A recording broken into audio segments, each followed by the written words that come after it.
વીરનગર નામનું એક સુંદર ગામ હતું. ત્યાં બધા ખુશીથી રહેતા હતા.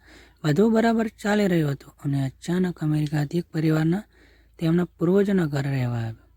પરિવારમાં પતિ પત્ની અને તેમનો નાનો દીકરો હતો.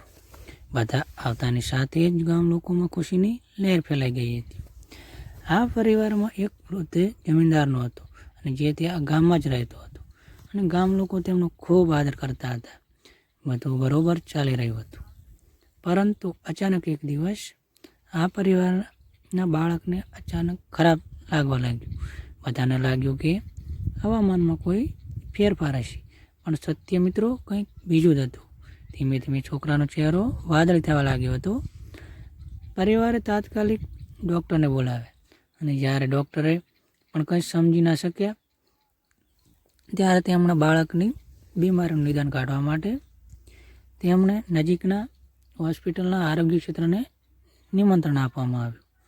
જેમાં મિત્રો ડૉક્ટરની સલાહ મુજબ હોસ્પિટલમાં જવું જરૂરી લાગ્યું. મિત્રો વધુ પરીક્ષણ પછી કંઈ પણ બહાર ના આવ્યું.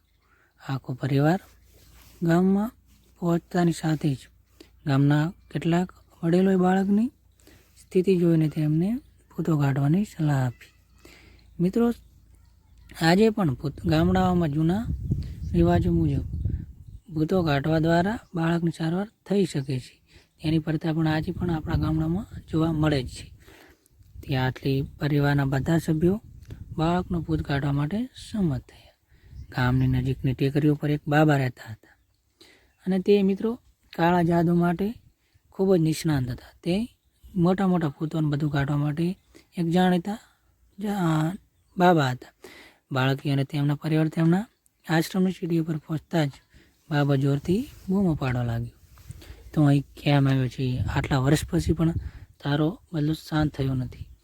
આ સાંભળીને બાળકના માતા પિતા અને ગામ લોકો ગભરાઈ ગયા. તેમને લાગ્યું કે બાબાને અમે કંઈ કીધું નહીં, તેમ છતાં તેમને આ કઈ રીતે જાણી શક્યા કે બાબા આટલા ગુસ્સે હતા.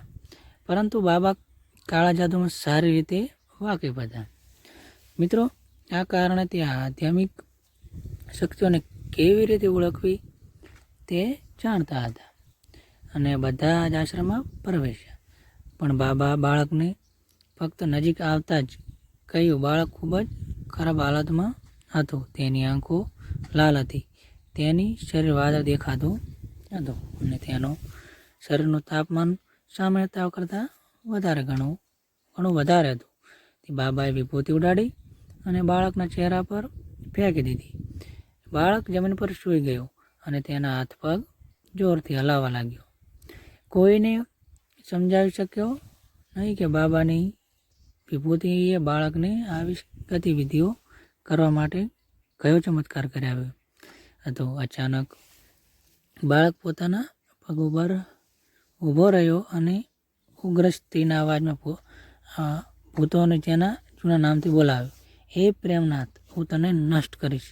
આ સાંભળીને તેના માતા પિતા ગભરાઈ ગયા. છોકરાને આ સ્થિતિમાં જોઈને તેઓ મૂંઝાઈ ગયા કે આવું કેમ થઈ રહ્યું છે.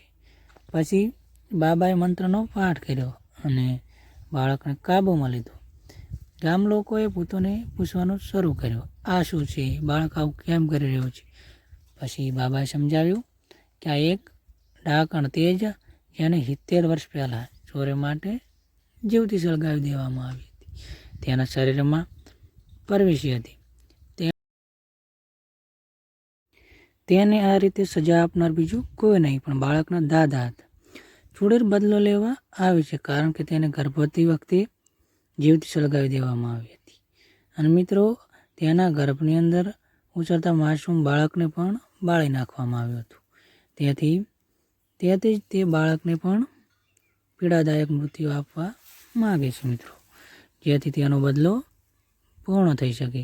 આ વાર્તાની જાણતા પરિવારે બાબાને વિનંતી કરવાનું શરૂ કરી દીધું અને તેમણે બાળકના જીવન માટે ભીખ માગી.